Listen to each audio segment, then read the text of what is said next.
Development course. और आज के इस वीडियो में हम पढ़ने वाले हैं लेआउट्स के बारे में। तो पिछले वीडियो में मैंने आपको बताया था कैसे रेस्पॉन्सिवनेस काम करती है, कैसे हम अलग अलग डिवाइसेस के लिए अपनी वेबसाइट को लेआउट करते हैं। तो इस वीडियो में हम देखेंगे लेआउट होता क्या है, कैसे हम किसी भी वेब पेज को लेआउट कर सकते हैं, और साथ में हम देखेंगे यार ये नॉर्मल फ्लो क्या होता है।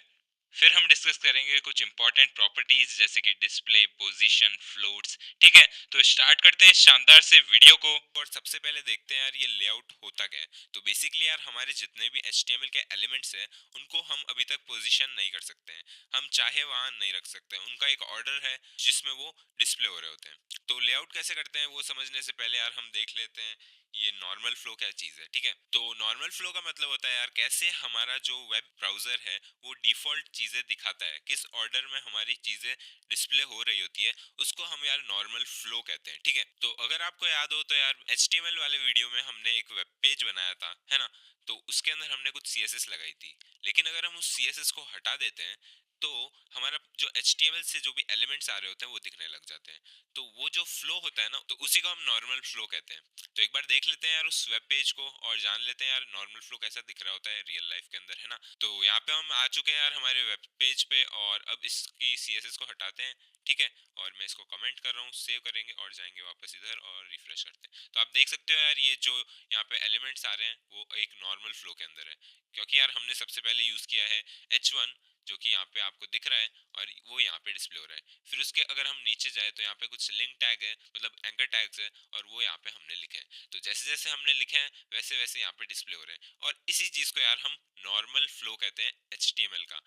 ठीक है, अब इस नॉर्मल फ्लो को अगर हमको बदलना है तो हमको इसके ऊपर कुछ CSS लगानी पड़ेगी। ठीक है, तो जब हम बात करते हैं यार लेआउट की तो सबसे इंपॉर्टेंट प्रॉपर्टी है हमारी डिस्प्ले, है ना। तो डिस्प्ले प्रॉपर्टी के अंदर हमने कुछ बहुत ही इंपॉर्टेंट वैल्यूज डिस्कस करी थी जैसे कि इनलाइन और ब्लॉक, लेकिन उसके अंदर और भी बहुत सारी वैल्यूज है जो कि हमको अभी तक डिस्कस करनी है। ठीक है, तो सबसे पहले हम फ्लोट प्रॉपर्टी का यूज करेंगे और उसके अंदर कुछ वैल्यूज है जैसे कि लेफ्ट राइट। ठीक है, तो अगर हम इसको यूज करें तो होता क्या है, तो बेसिकली ये जो हमारा कोई भी एलिमेंट है वो एक नॉर्मल फ्लो से बाहर आ जाएगा सबसे पहले, और फिर वो जो उसकी पोजीशन है वो जैसे हम लिखेंगे वैसे होने लगेगी। जैसे अगर हम लेफ्ट लिखेंगे तो वो इमेज अगर है तो वो इमेज पूरी लेफ्ट में आने लगेगी, और अगर हम राइट लिखेंगे तो वो जो इमेज है वो राइट में आ जाएगी। ठीक है, और ये जो इसका नॉर्मल फ्लो है अगर मतलब साइड में अगर टेक्स्ट वगैरह आ रहा है तो वो वहीं रहेगा। ठीक है, तो चलते हैं यार हमारे कोड एडिटर में और देखते हैं कैसे हम इस फ्लोट प्रॉपर्टी को अच्छे से यूज कर सकते हैं। तो सबसे पहले यार हमको एक फोल्डर बनाना होगा। तो यहाँ पे मैं डेस्कटॉप पे जाता हूँ और राइट क्लिक करके एक नया फोल्डर बना देते हैं। नाम मैं इसका रख रहा हूँ लेआउट CSS। ठीक है, और इसको मैं यहाँ पे रख देता हूँ, और इस फोल्डर को सबसे पहले हम खोल देते हैं VS कोड के अंदर। अब यहाँ पे हम एक नई फाइल बनाएंगे, तो न्यू फाइल पे क्लिक करते हैं और इसको सेव करते हैं, और मैं इसका नाम दे रहा हूँ float.html। ठीक है, और सेव करते हैं इसको। एक बार इसको क्लोज कर देता हूँ। तो सबसे पहले यार हम क्या करते हैं, हम एक डॉक्यूमेंट स्ट्रक्चर बना देते हैं, और इसके अंदर हमको यहाँ पे फ्लोट प्रॉपर्टी के बारे में डिस्कस कर रहे हैं तो मैं लिख देता हूँ फ्लोट। फिर हम क्या करेंगे यार, इसके अंदर मैं कुछ रेज्यूमे टाइप स्ट्रक्चर बना रहा हूँ। तो बॉडी के अंदर यार सबसे पहले तो मैं एक हेडिंग लगा देता हूँ, और हेडिंग में मैं फिर से फ्लोट प्रॉपर्टी लिखता हूँ क्योंकि हम फ्लोट के बारे में डिस्कस कर रहे हैं। ठीक है, फिर नीचे यहाँ पे यार मैं एक इमेज डाल रहा हूँ जो कि एक यूज़र की इमेज होने वाली है। अब इस इमेज को यार हम कहाँ से डाउनलोड करेंगे, तो मैं गूगल क्रोम में जाता हूँ और एज अ यूज़र कोई इमेज डाउनलोड करनी है तो मैं लिखूँगा यूज़र इमेज, और यहाँ पे यार कुछ इमेजेस आ गई है तो इनमें से कोई एक पिक कर लेते हैं। और यार इमेजेस अगर आप पिक करो तो PNG में पिक करा करो अगर आपको मिल जाए तो, क्योंकि PNG वाली इमेज जो होती है ना उसका बैकग्राउंड नहीं होता है ना। तो यहाँ पे बैकग्राउंड ब्लर है, आपको दिख रहा होगा। तो इसको मैं डाउनलोड कर देता हूँ। तो राइट क्लिक करेंगे, open image in new tab, और फिर से मैं कर देता हूँ सेव। और सेव करेंगे यार उसी फोल्डर में जहाँ हमारा ये फोल्डर पड़ा है लेआउट CSS नाम। ठीक है, सेव कर दिया। अब इसको मैं क्लोज कर देता हूँ, इसको भी मैं क्लोज कर देता हूँ। आ जाते हैं हमारे VS कोड के अंदर, और इसकी यार फाइल की नाम जो है वो चेंज कर देते हैं। तो यहाँ पे हमारी ये जो फाइल की नाम है यहाँ से हम चेंज कर देते हैं इसे, और इसका मैं रख देता हूँ नाम user.jpg। ठीक है, अब ये फाइल JPG में आई है, कोई दिक्कत नहीं है उसकी भी। ठीक है, इसको अब हमको खाली यहाँ पे लिंक करना है, तो मैं user.jpg नाम की फाइल को लिंक कर देता हूँ और इसको ऐसे ही छोड़ देते हैं। और फिर हम आते हैं नीचे, और नीचे इसके अंदर मैं एक हेडिंग लगा देता हूँ और इसमें लिख देता हूँ रेज्यूमे। और इसका जो आउटपुट है यार वो अभी हम 1 सेकंड में देखने वाले हैं, तो सब्र करो। और यहाँ पे मैं और भी कुछ पैराग्राफ डाल देता हूँ। बेसिकली यार मैं पैराग्राफ इसलिए डाल रहा हूँ क्योंकि हम रेज्यूमे का कोई कंटेंट लिखेंगे। अब कंटेंट लिखने के बजाय हम खाली यहाँ पे नॉर्मल कुछ भी पैराग्राफ डाल देते हैं। तो मैं यहाँ पे 100 बाय 100 का पैराग्राफ डाल रहा हूँ, ठीक है। अब यार यहाँ पे फिर से इसको सेव करते हैं, और ये वर्ड रैप नहीं हो रहा है तो उसको एक बार मैं वर्ड रैप कर देता हूँ ताकि आपको ये अच्छे से दिखे। तो यहाँ पे हम जाते हैं व्यू के अंदर और यहाँ पे टॉगल वर्ड रैप, ठीक है। और इसका कमांड ऑप्शन जेड है, ठीक है। तो ध्यान रखना ऑप्शन जेड आप दबाओगे तो ये ऑटोमेटिकली वर्ड रैप हो जाएगा। अब ये थोड़ा यार बड़ा दिख रहा है तो मैं इसको छोटा कर देता हूँ, और ऐसे ही कुछ 50 बाय 50 के और 2-3 पैराग्राफ्स बना देता हूँ। अब हम इसको सेव करते हैं और गो लाइव पे क्लिक करते हैं जिससे हमारा आउटपुट दिखे। तो गो लाइव का यार यहाँ पे अगर आप देखो तो बटन नहीं आ रहा है, क्यों नहीं आ रहा है? तो यहाँ पे यार मेरा लाइव सर्वर भी इंस्टॉल्ड है बट बटन नहीं आ रहा है, तो ऐसा क्यों हो रहा है? तो एक बार यार मैंने इसको रीस्टार्ट किया है, तो अब हमारा गो लाइव का बटन आपको दिख रहा होगा। तो जैसे ही मैं इस पर क्लिक करूंगा आप देख सकते हो यहाँ पे हमारा जो आउटपुट है दिख रहा है। अब फिर से जाते हैं हम यहाँ पे, और यहाँ पे मैंने एक आईडी लगाई है बॉक्स नामक, और इसको मैं यहाँ पे एडिट करूंगा, मतलब सीएसएस की प्रॉपर्टी, सीएसएस के सेलेक्टर से इसको एडिट करूंगा। तो इसके अंदर मैं स्टाइल दे देता हूँ, और स्टाइल में सबसे पहले यार हम बॉडी को चेंज कर देते हैं। तो बेसिकली यार मैं चाहता हूँ ये पूरा सिंगल पेज में एक रेज्यूमे जैसा दिखे। तो इसके अंदर यार हम बॉडी में हम सबसे पहले मार्जिन दे देते हैं। तो मार्जिन में हम सबसे पहले 0 लिखेंगे और फिर लिखेंगे ऑटो, और ऑटो लिख के हम इसको सेव करते हैं। और फिर जाते हैं हम नीचे लिखेंगे मैक्स विड्थ, और मैक्स विड्थ में मैं इसमें दे रहा हूँ 900 पिक्सल्स, और आगे हम विड्थ दे देते हैं इसको, तो विड्थ हम देंगे 90%, ठीक है। तो हमारे ब्राउजर का जो 90% है वो दिखने लग जाएगा। तो यहाँ पे आप देख सकते हो ये एक अच्छा सा रेज्यूमे लाइक दिख रहा है, लेकिन यहाँ पे अभी भी जगह है तो वो हम फ्लोट प्रॉपर्टी से हटा देंगे। तो जैसे मैं नीचे आता हूँ और सबसे पहले हम इस बॉक्स को सेलेक्ट करते हैं, तो उसके लिए हम हैश, फिर हम हमारा बॉक्स लिखेंगे जिसको हमको सेलेक्ट करना है, और फिर हम नीचे आएंगे और इसके अंदर मैं सबसे पहले यार इसको थोड़ी सी विड्थ और वो सब एडजस्ट कर लेता हूँ। तो विड्थ मैं इसकी दे रहा हूँ 150 पिक्सल, ताकि ये बॉक्स लाइक स्ट्रक्चर में दिखे। तो हाइट लिखी हमने 150 पिक्सल्स, और फिर हमने आगे यहाँ पे बॉर्डर रेडियस लगाया। और यहाँ पे हम बॉर्डर रेडियस क्यों लगा रहे हैं? ताकि यार ये जो हमारा बैकग्राउंड कलर हम देने वाले हैं उसको एक रेडियस मिले और वो कर्व सा दिखे, ताकि थोड़ा खूबसूरत लगेगा। तो जैसे मैंने यहाँ पे दिया इसको कलर, तो इसमें यार ये कलर मांग रहा है, तो मैं यार इसको एक लाइट ब्लू लाइक कलर दे रहा हूँ। और फिर हम नीचे जाते हैं और इसके अंदर एक पैडिंग दे देते हैं। तो पैडिंग में हम यहाँ पे 1 EM दे रहा हूँ मैं, और फिर हम इसको सेव करते हैं और एक बार यार इसका आउटपुट देख लेते हैं। तो जैसे मैं यहाँ पे जा रहा हूँ तो आपको दिख रहा होगा एक अच्छा सा यहाँ पे आउटपुट दिख रहा है, लेकिन अभी भी हमने फ्लोट प्रॉपर्टी का यूज नहीं किया है ना।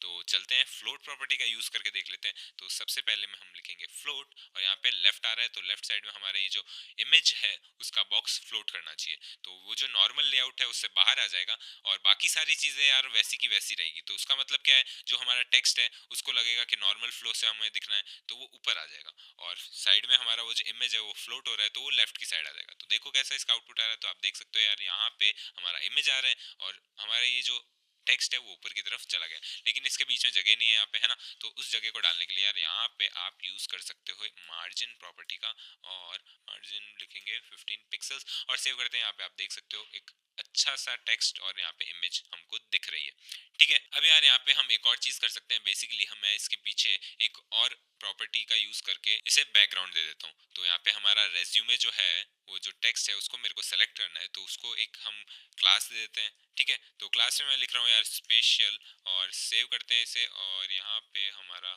सेलेक्टर है इसको सेलेक्ट करेंगे डॉट स्पेशल नाम के सेलेक्टर से, ठीक है। और फिर इसके अंदर हम कुछ प्रॉपर्टी दे देंगे जैसे कि बैकग्राउंड कलर, जिससे हमें इसका बैकग्राउंड दिखे।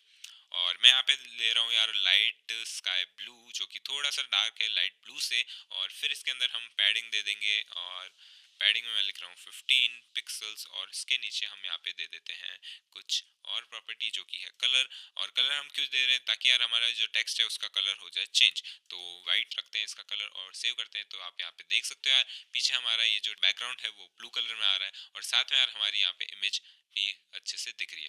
तो अब यार ये तो हमने यूज किया फ्लोट को लेफ्ट में, तो मान लो अगर मैं राइट में यूज करना चाहूँ तो क्या होगा? तो बेसिकली यार जैसे हम राइट करेंगे तो यहाँ पे सारी चीजें राइट में आ जाएगी, और हमारा जो टेक्स्ट है वो यहीं तक आ रहा है ना।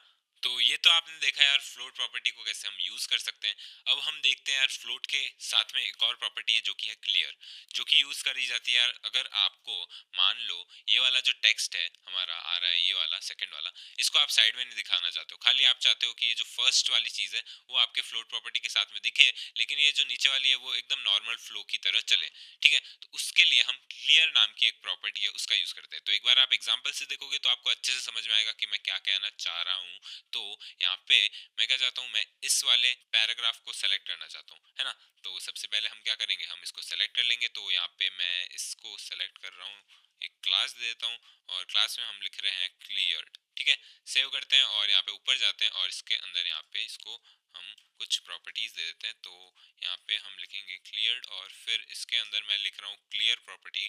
तो यहाँ पे यार क्लियर नाम की हमारी प्रॉपर्टी है और इसको हम लेफ्ट से क्लियर करना चाहते हैं, हाल फिलहाल एक्चुअली राइट से क्लियर करना चाहते हैं। तो मैं राइट लिख रहा हूँ और जैसे ही मैं इसे सेव करूँगा आप यहाँ पे देख सकते हो ये जो हमारा टेक्स्ट है वो नीचे से स्टार्ट हो रहा है ना।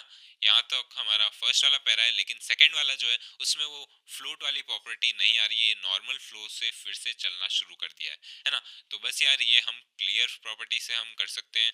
और इसमें अगर मैं लेफ्ट डालूँ तो क्या होगा, तो बेसिकली यार कुछ नहीं हो रहा है क्योंकि हमने फ्लोट जो है वो राइट रख रखा है।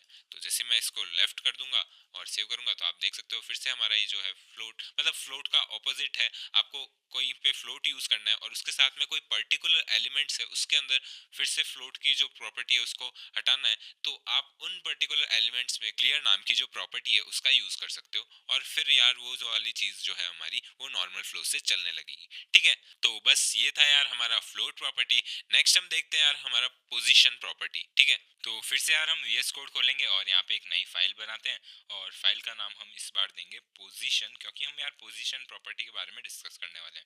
ठीक है, और इसे सेव करते हैं और इसके अंदर यार हम लिखेंगे डॉक्यूमेंट स्ट्रक्चर सबसे पहले। तो यहाँ पे मैंने डॉक लिखा है जिससे एक डॉक्यूमेंट स्ट्रक्चर बन गया है। ठीक है, अब इसमें एक टाइटल दे देते हैं। तो मैं टाइटल में लिख रहा हूँ पोजीशन प्रॉपर्टी। ठीक है, और इसे सेव करते हैं। फिर आते हैं हमारे बॉडी के अंदर और बॉडी के अंदर अब हम यार एक डिव बनाने वाले हैं और उस डिव के अंदर मैं बहुत सारे बॉक्सेस बनाऊंगा। पहले तो हम एम्प्टी बॉक्सेस बनाएंगे, फिर CSS की मदद से उसे स्टाइल करके एक बॉक्स शेप में कुछ कलर दे देंगे। ठीक है, तो कैसे करेंगे देख लो एक बार। तो यहाँ पे मैं डिव लिख रहा हूँ और डिव के साथ में यार मैं एमिट का यूज करके कुछ आपको शॉर्टकट्स बता देता हूँ। ठीक है, तो यहाँ पे मैंने डिव लिखा है खाली। अब इस डिव को मैं पेरेंट एलिमेंट बना रहा हूँ और इसके अंदर मैं 4 डिव चाइल्ड दूंगा। ठीक है, तो उस पेरेंट एलिमेंट को सबसे पहले मेरे को क्लास देनी है, तो उसको भी हम एमिट की मदद से लिखने वाले हैं। तो जब भी हमें क्लास देनी होती है किसी भी एलिमेंट के अंदर तो हम एलिमेंट का नाम लिख देते हैं और फिर डॉट लगाकर उस क्लास का नाम, और अगर आपको आईडी देनी है तो उस डॉट की जगह आप हैश लगा सकते हो। ठीक है, अब मैं डॉट लगा देता हूँ यहाँ पे और मैं उस क्लास का नाम दे देता हूँ जो कि है बॉक्स सेट। ठीक है, अब इसके अंदर यार हम कुछ चाइल्ड देने वाले हैं। तो 4 मैंने कहा डिव चाइल्ड देंगे, डिव एलिमेंट को एज इन चाइल्ड दे रहे हैं। तो मैंने लिखा डिव और फिर मैंने लिखा इंटू 4, जिससे इसके अंदर 4 डिव एज इन चाइल्ड बन जाएंगे। अब उन चारों के अंदर हमको एक और क्लास देनी है, तो मैं इस डिव के आगे भी लिख देता हूँ डॉट और फिर मैं इसमें लिख देता हूँ क्लास का नाम जो कि है बॉक्स। ठीक है, अब इसे 4 रखते हैं और दबाएंगे एंटर। तो आप देख सकते हो यार यहाँ पे हमारी ऑटोमेटिकली क्लास डिव चारों बन चुके हैं। अब यार मेरे को यहाँ पे इंडिविजुअल क्लासेस भी देनी है, तो उसके लिए यार मैं यहाँ पे बॉक्स -1, और ये चीज़ भी यार हम एमिट की मदद से कर सकते थे, मुझे याद नहीं कैसे करते हैं। आप अगर चीट शीट देखोगे तो ये वाली जो मैं क्लास लिख रहा हूँ ना बॉक्स 1 2 3, ये भी हम एमिट की मदद से कर सकते हैं। ठीक है, तो यहाँ पे मैंने बॉक्स 1 2 3 4 लिख दिया है। अब हम क्या करेंगे, अब हम जाएंगे फिर से इस डिव के अंदर और इसमें कुछ टेक्स्ट दे देते हैं। तो मैं बॉक्स 1 2 3 4 ऐसे लिख रहा हूँ, फिर इसे सेव करेंगे और अब हम क्या करते हैं इसको स्टाइल करके देख लेते हैं। तो स्टाइल करने के लिए हम वापस हेड में जाएंगे और स्टाइल प्रॉपर्टी का यूज़ करते हैं। मैं यार जब भी छोटी मोटी स्टाइल करता हूँ तो मैं स्टाइल टैग का यूज़ करता हूँ, लेकिन अगर हमको कुछ बड़ा कोड लिखना हो, कोई वेबसाइट अगर किसी वेब पेज पे हम काम कर रहे हैं तो हम यार उस स्टाइलिंग को अलग फाइल में लिख के लिंक कर सकते हैं। ठीक है, अभी के लिए हम यार स्टाइल टैग का यूज़ कर लेते हैं और इसके अंदर हम क्या लिखेंगे, इसके अंदर मैं सबसे पहले बॉक्स सेट को और साथ में बॉक्स को कुछ स्टाइलिंग दे देता हूँ। तो बेसिकली यार मैं बॉर्डर देने वाला हूँ ताकि इसके अंदर जो कलर हो उसका भी एक बॉर्डर आ जाए। तो मैंने लिखा यहाँ पे बॉक्स और दूसरा मैंने लिखा बॉक्स और फिर यहाँ पे एक कॉमा लगाना ज़रूरी है ताकि हम दोनों में दे देंगे ये पता चलेगा। ठीक है, अब ये सेलेक्ट हो गया है तो इसमें एक बॉर्डर रेडियस दे देते हैं जिससे यहाँ पे कुछ कर्व्ड शेप में हमारा बॉर्डर आ जाए। ठीक है, इसे सेव करते हैं और नीचे जाते हैं। अब नीचे जाएंगे तो यहाँ पे यार हम बॉक्स सेट को फिर स्टाइल कर देते हैं और बैकग्राउंड दे देते हैं। ठीक है, अब बैकग्राउंड में मैं क्या लिख रहा हूँ, बैकग्राउंड में मैं वाइट कलर ले रहा हूँ, यहाँ पे हम वाइट लिखते हैं या फिर वाइट स्मोक ले लेते हैं। तो इसे सेव करते हैं और फिर नीचे जाते हैं और फिर हम लास्ट में हमारा बॉक्स जो प्रॉपर्टी है, सॉरी बॉक्स जो क्लास है, उसे स्टाइल करते हैं। तो मैंने यहाँ पे बॉक्स क्लास को सेलेक्ट किया और यहाँ पे मैं बैकग्राउंड दे रहा हूँ। तो बैकग्राउंड कलर में हम लिखेंगे, फिर हम इसके अंदर यार कुछ हाइट दे देते हैं जिससे कि वो हाइट हमको बॉक्स की एक साइज में दिखने लगे, है ना।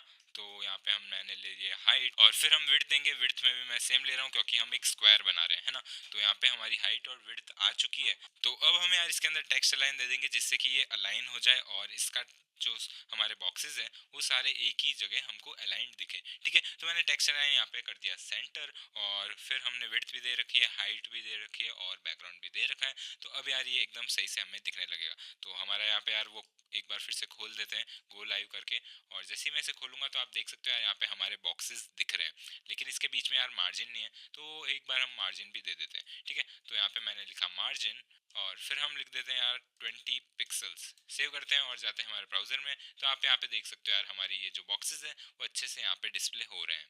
ठीक है, अब फिर से हम ब्राउजर में जाते हैं और अब हम देखते हैं हमारी पोजीशन प्रॉपर्टीज, जिसके बारे में हम अभी डिस्कस करने वाले हैं। तो सबसे पहले हम यार एक पोजीशन में देखेंगे स्टैटिक नाम की एक वैल्यू होती है, उसको देख लेते हैं। तो स्टैटिक नाम की ये जो वैल्यू है ये एक डिफॉल्ट वैल्यू है जो हमेशा हर एलिमेंट में लगी होती है जब भी हम डिफॉल्ट कोई भी प्रॉपर्टी या एलिमेंट लिखते हैं। तो हर एलिमेंट की वैल्यू यहाँ पे पोजीशन स्टैटिक होती है। ठीक है, अब ये डिफॉल्ट वैल्यू है तो इसके अंदर जो भी हमारा फ्लो होगा वो नेचुरल ही होगा और इसके अंदर कोई चेंज नहीं आएगा अगर आप बॉक्स प्रॉपर्टीज को यूज करो। अब बॉक्स प्रॉपर्टीज क्या है वो अभी हम देखते हैं। तो सबसे पहले मैं अगर इसको दूसरा वैल्यू दूं जो कि है रिलेटिव, तो इसमें क्या हो सकता है। तो बेसिकली अगर हम रिलेटिव का यूज करते हैं तो हमारा जो नेचुरल फ्लो है वो वैसा का वैसा रहता है। जैसे कि मेरा अलाइनमेंट था वो वैसा ही है जैसा पहले हमारा दिख रहा था।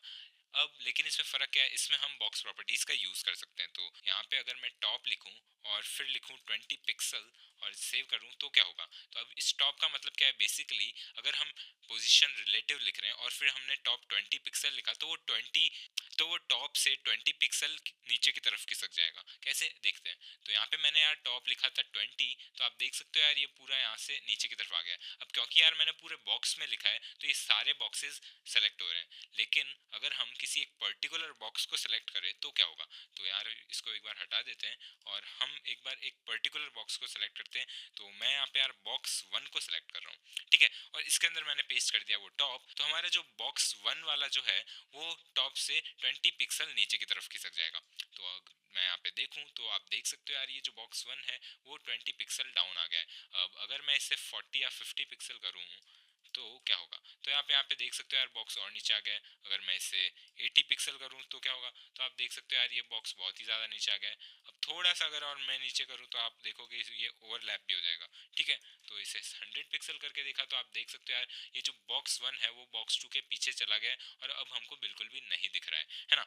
तो बस यार यही काम आता है हमारा पोजीशन रिलेटिव। अब इसके बाद में है यार एक पोजीशन जो कि है एब्सोल्यूट। तो एब्सोल्यूट क्या होता है, तो बेसिकली हमारा जो पोजीशन रिलेटिव था उसके अंदर हमारी जो नॉर्मल फ्लो थी वो आ रही थी, लेकिन एब्सोल्यूट में ऐसा नहीं होता है। एब्सोल्यूट के अंदर हमारी जो पोजीशन है वो नॉर्मल फ्लो में नहीं आती है। तो एक बार मैं इसको हटा देता हूँ और सेव करता हूँ। तो आप देखना यार यहाँ पे हमारे सारे जो बॉक्सेस थे वो एक के ऊपर एक आ रहे हैं, क्योंकि यार इसको हमारे जो नॉर्मल फ्लो है उसमें कोई जगह नहीं मिल रही है। तो हमारा जैसा पेज है वो वैसा का वैसा ही रहेगा, लेकिन ये जो बॉक्सेस है वो सारे उसके एंसेस्टर वाले एलिमेंट के नीचे एक साथ ही दिखेंगे। तो मतलब वो सारे मिक्स हो गए। अगर आप सोच रहे हो कि इसमें खाली बॉक्स 4 है तो ऐसा नहीं है, इसके पीछे बॉक्स 3 भी लगा हुआ है, बॉक्स 2 भी लगा हुआ है। तो अगर उसको देखना है तो मैं क्या करता हूँ, मैं इस बॉक्स 4 को एक बार डिलीट करके दिखाता हूँ। तो मैं इसे डिलीट करता हूँ। तो डिलीट के लिए आप बेसिकली किसी भी एलिमेंट पे क्लिक करो और डिलीट दबा दो। तो आप देख सकते हो यार यहाँ पे बॉक्स 3 आ रहा है। तो अगर मैं 3 को डिलीट करूँ तो 2 आ रहा है, 2 को डिलीट करूँ तो यहाँ पे 1 आ रहा है। तो बस यार आपने देखा कि एक के पीछे एक था, ये सारे साथ में हैं। क्यों, क्योंकि हमने एब्सोल्यूट का यूज़ किया। अब अगर मैं इसको यहाँ पे टॉप से थोड़ा सा खिसका के देखूं तो क्या होगा। तो बेसिकली यार हमारा क्योंकि एक ही जगह सारी चीज़ें आ रही है तो वो आपको दिख नहीं रही है। लेकिन अगर मैं इसको यहाँ पे बॉक्स 1 को थोड़ा सा टॉप से या बॉटम से, हम बॉटम भी यूज़ कर सकते हैं, मतलब टॉप बॉटम राइट लेफ्ट ये सारी प्रॉपर्टीज़ है जिनको हम यूज़ कर सकते हैं इसके अंदर। और जब भी हम पोजीशन का यूज़ करते हैं ये सारी प्रॉपर्टीज़ होती है जो हम काम में लेते हैं। तो यहाँ पे यार मैंने 10 पिक्सल लिखा तो आप देख सकते हैं यार हमारा बॉक्स यहाँ पे आ गया है और अब ये बॉटम से 10 पिक्सल ऊपर की तरफ है, मतलब यहाँ पे पोजीशन है वो बॉटम से 10 पिक्सल ऊपर है। ठीक है, अब अगर मैं इसको यहाँ पे राइट से करूँ तो क्या होगा, तो यहाँ पे अगर मैं राइट से करूँ तो आप देखो कि ये हमारा राइट साइड से 10 पिक्सल दूर की तरफ है ना। तो बस यार कुछ इस तरह से हम पोजीशन एब्सोल्यूट का यूज़ करते हैं। तो अब इसके अंदर यार चौथी वैल्यू हमारी है वो है फिक्स्ड। तो फिक्स्ड का भी यूज़ करके देख लेते हैं। तो फिक्स्ड क्या होता है, तो बेसिकली इसके अंदर हमारा जो नॉर्मल फ्लो है वही रहेगा, अंदर हमारा जो बॉक्स है वो फिक्स्ड एक जगह पे चिपका हुआ है। तो इसका क्या मतलब हुआ, इसका मतलब ये कि आपने अपने वेब पेज में जो भी चीज़ें लिखी है वो सारी वैसी रहेगी, लेकिन ये जो एलिमेंट है वो वहीं का वहीं रहेगा, चाहे आप स्क्रॉल डाउन करो, राइट करो, लेफ्ट करो, वो चीज़ वहीं चिपकी हुई रहेगी। एक बार आपको अगर एग्जांपल से देखना है तो मैं कुछ रैंडम टेक्स्ट लिख देता हूँ इसके नीचे, ताकि हम स्क्रॉल बार का यूज़ कर सकें और आपको पता चले कि कैसे ये चीज़ें काम कर रही है। तो यहाँ पे यार मैं लोरेम 1000 लिख देता हूँ, है ना, और सेव करते हैं और जाएंगे हमारे ब्राउज़र में। तो अभी भी यार ये थोड़ा सा कम है, तो मैं एक और पी टैग खोल देता हूँ और एक और लोरेम लिख देता हूँ। तो मैं लिख रहा हूँ लोरेम और 2000 कर देता हूँ और फिर एंटर दबाएंगे, सेव करेंगे और जाएंगे ब्राउज़र में। तो आप देख सकते हो यार यहाँ पे ये जो हमारा बॉक्स है ये तो ऊपर आ ही रहा है क्योंकि ये नॉर्मल फ्लो में नहीं है, बट साथ में अगर मैं इसे स्क्रॉल करूं तो आप देखो ये जो बॉक्स है वो वहीं रह रहा है। और इसमें भी यार सेम चीज़ है, हमारा जो पीछे है इसके बॉक्स 4 लगा हुआ है, उसके पीछे आप देखो तो बॉक्स 5 लगा हुआ है। अब एक और अच्छी चीज़ करके देख लेते हैं। तो जैसे कि आप यहाँ पे देखो तो यार मैंने यहाँ पे कुछ टॉप बॉटम राइट लेफ्ट वाली चीज़ों को यूज़ नहीं किया है, तो उसको यूज़ कर देते हैं। तो उसके लिए मैं यहाँ पे बॉक्स 1 को सेलेक्ट कर रहा हूँ, सबसे पहले टॉप से 10 पिक्सल्स, और फिर मैं इसको कॉपी करके नीचे कर देता हूँ। तो उसके लिए मैंने यहाँ पे 4 और बॉक्सेस ले लिए। तो अब यहाँ पे मैं इसको बॉक्स 2 से सेलेक्ट कर देता हूँ और फिर बॉक्स 3 से और फिर बॉक्स 4 से। ठीक है, और एक और काम करेंगे, यहाँ पे इसको राइट से ला लेते हैं, उसको लेफ्ट से ला लेते हैं और साथ में उसको हम बॉटम से ला लेते हैं। ठीक है, अब मैं इसको हटा देता हूँ और तो इसे सेव करते हैं और जाते हैं हमारे ब्राउजर में। तो आप देख सकते हो यार यहाँ पे बॉक्स 3, 4, 2 तीनों आ रहे हैं, लेकिन हमारा बॉक्स 1 नहीं आ रहा है। क्यों, क्योंकि यार उसको हमने बोला है लेफ्ट से शुरू होना 10 पिक्सल दूर, जो कि यहाँ से यहाँ आ रहा है, और दूसरा हमने बॉक्स 3 को बोला है टॉप से शुरू होना, वो भी यहीं आ रहा है। तो क्योंकि यार दोनों एक के नीचे एक ही आ रहे हैं, इसलिए हमको बॉक्स 3 दिख रहा है, बॉक्स 1 नहीं दिख रहा है। तो फिर से यार हम VS कोड में जाएंगे और अब हम यार लास्ट वाला वैल्यू देख लेंगे जो कि है स्टिकी। तो अब स्टिकी से क्या होता है, तो बेसिकली हम यार इसके अंदर स्क्रॉल बार की मदद से कुछ एक ट्रांजिशन ला सकते हैं जो कि बहुत ही कूल लगेगा। अगर आपको मैं एक बार दिखाता हूँ तो स्टिकी से होता क्या है, तो बेसिकली यार हमारा ये मिक्सचर है फिक्स्ड और रिलेटिव का। कैसे, तो यार इसके अंदर हमारा जो नॉर्मल फ्लो है वो भी आ रहा है, लेकिन ये फिक्स्ड भी है। कैसे, तो अगर मैं इसको ऊपर करूंगा तो आप देख सकते हो यार ये बॉक्स 1 है वो वहीं चिपका हुआ है अनटिल एंड अनलेस बॉक्स 2 उसके ऊपर ना आ जाता है। और जैसे ही बॉक्स 2 आएगा वो हल्का सा ऊपर जा रहा है, और जैसे ही बॉक्स 3 आएगा वो ऊपर जा रहा है, बॉक्स 4 ऊपर जा रहा है और फिर वो चला गया, है ना। तो ये कैसे हुआ, तो ये हुआ यार हमारा पोजीशन स्टिकी की मदद से। ठीक है, तो ये थी फ्लोट्स और पोजीशन प्रॉपर्टी। अब नेक्स्ट वीडियो में मैं आपको थोड़े से चैलेंजेस देने वाला हूँ, तो मिलते हैं नेक्स्ट वीडियो में। तब तक के लिए सी या, have a great day and I will catch you up in the next one.